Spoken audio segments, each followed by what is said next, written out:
Koorka Diallo caggal ndemin calminma elle a meeɗino jeeyede e sélection meilleur artiste mennoɗo wadde a meeɗino ƴettude e banggue rewɓe woni artiste ɓurnoɗo lollude e nden hitande holno ɗum wano e ma?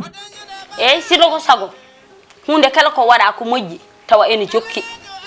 jokki kadi sukaɓe ummotoɓeɓe mbiye meilleur ne yalta hen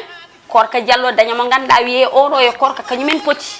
waɗe meilleur sino ko sago tawa ko ɗum jokku ɗum nden ko belamma mawɗo dañmi par ce que ne jokkodirɗa e producteur am Tafa Ndaw ko Tafa noddi mi haalnimi wi kam a waɗama meilleur artiste mboɗo yettamo noon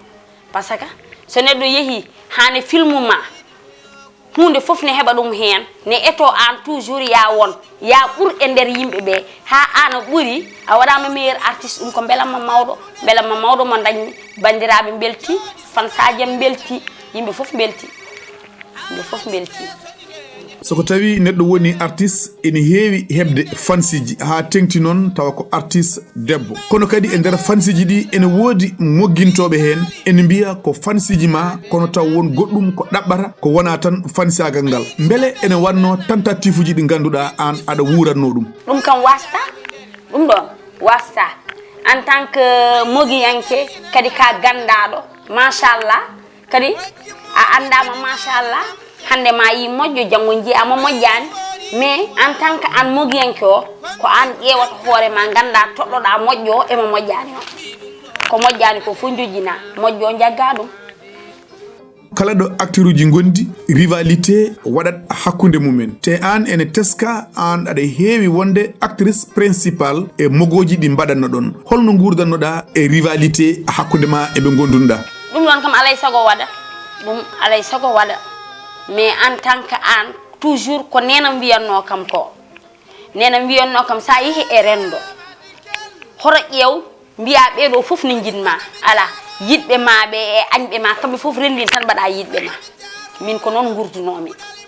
eyyi taw mbiɗa andi tigui o ko rivalam mais hatta mi rendinanmo yiɗɓam ko ɗum wanno noon min kam banggal yimɓe mi hewani dañƴi hen caɗele actrice walla acteur principal aɗa heewi ɗum suɓede hol mbadi ndi acteur o heewi suɓirede eyyi aɗa andi en tant que producteur so fewni scénario mum addi kañum ƴewata tan koko marsini scénario mum ko en tant que somi waɗi Koorka oɗo ko Koorka waɗata kasetam soodede toujours producteur o ko ɗum toɗɗotono eyyi ɗum ne waɗa caɗele kono so ko wawi wadde caɗele ko foof kam acteur principal guila kaset diida diwis komin Koorka Diallo tan wonata ɗum kam goɗɗo wonani ɗum Koorka Diallo ko mbaɗɗa e théâtre ko foof no wayi heewde ko filmaji limtinɗi e nder filmaji ɗi mbaɗɗa ɗi hol hen film mo ganduɗa ko oɗo tan woni kala ne jooɗiɗa aɗa miijo carrière maɗa ko oɗo woni film mana mo ciftorta holko saabi kadi ko on film tan woni mo hakkille ma arra e kala e saaha sa miijima ɗum tan ene woodi ko joueta e ma eyyi scénario mo ɓurmi yidde tan e scénario ji ɗi juumi ko min debbo saabu min debbo mi tampu hen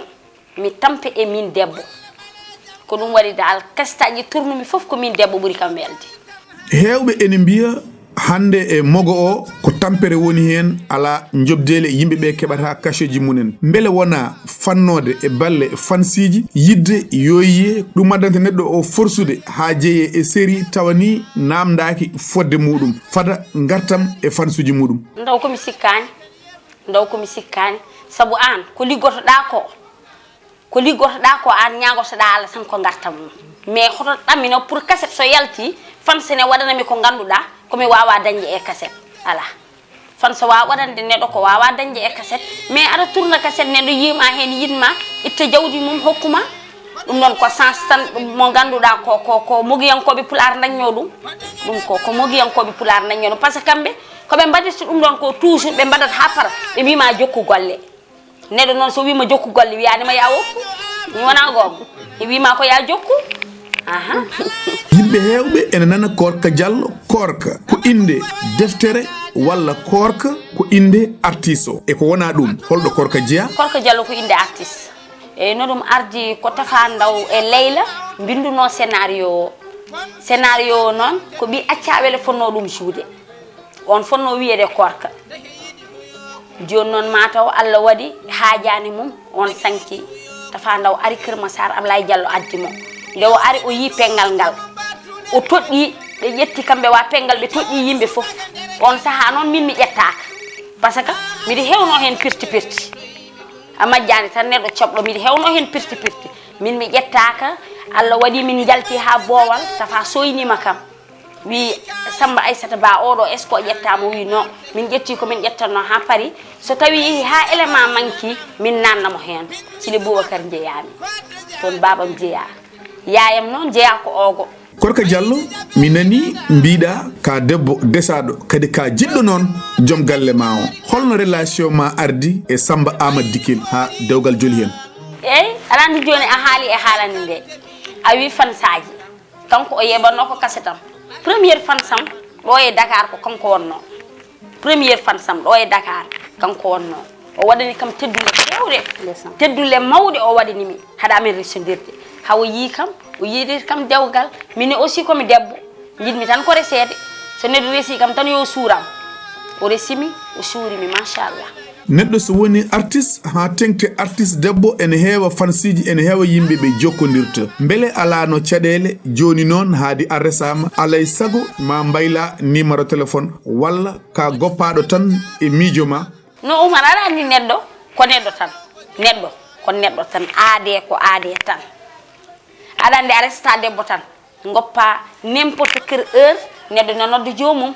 mais an debbo sah ko an foti salade woni heure uji neɗɗo no nodduma par ce que tawi aɗa yiiɗi joom galle ma aɗa fasni joom galle ma wonko calotoɗa wona gonga min de so wona banggal liggey kono banggal goɗɗum ko neɗɗo noddirta kam banggal cahan min mi sohlani eyyi so tawi ko liggey noon mi liggodira e jomum somi gayni mi arta e suudam gasi ko ɗum tan cohlumi goɗɗum kam mi sohlani minen ni min nani hay téléphone ala ɗum ko haala tan ɗum ko haala tan ɗum ko yimɓe kalata tan haalluji mumen aɗa andi toujours en tant que artiste nannante ene keewa kanko temedere fansaji am nanɗo omo jogui numéro mumen omo jokkondiri mumen hande ko wayno Sala Ndiaye hande teddugal nana hakkude mabɓe eɓe jokkodiri no feewi wona hay seeɗa machallah ɓen fof ko fansaji am woɗɓe neɗɗo so woni joom inde yimɓe fof ene ganduma ha tengti e Koorka Diallo yimɓe fof ene gandi inde mum ɗo tolnino e martaba muɗum beele saatude e ndesodirta e joom galle ma o a nanatano ni o yahani resoyede yeehi ko yurnoyade o ɓoyata toon walla wonko ɗaɓɓat eyyi miɗi nana ɗum kanko mo nana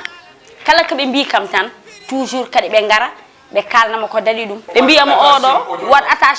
wat attention e gueɗe ma wat attention e liggey ma wat attention e jawdi ma par ce que oɗo ari tan ko yiilade ngaluma so pari yaha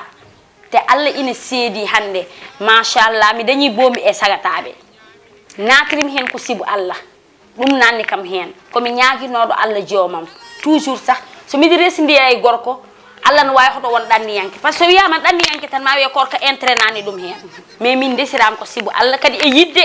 par ce que sa yiɗa neɗɗo a natta e mum yidde toujours kadi e yidde de Samba Amadou Dikil ala ko fondumi ɗum e aduna on ala gorko kadi mo mbaddanmomi e aduna on wodani ko kanko tan so wona Allah gayni hakkude amen mi ñagaki ɗum Allah ko kanko tan ha cayi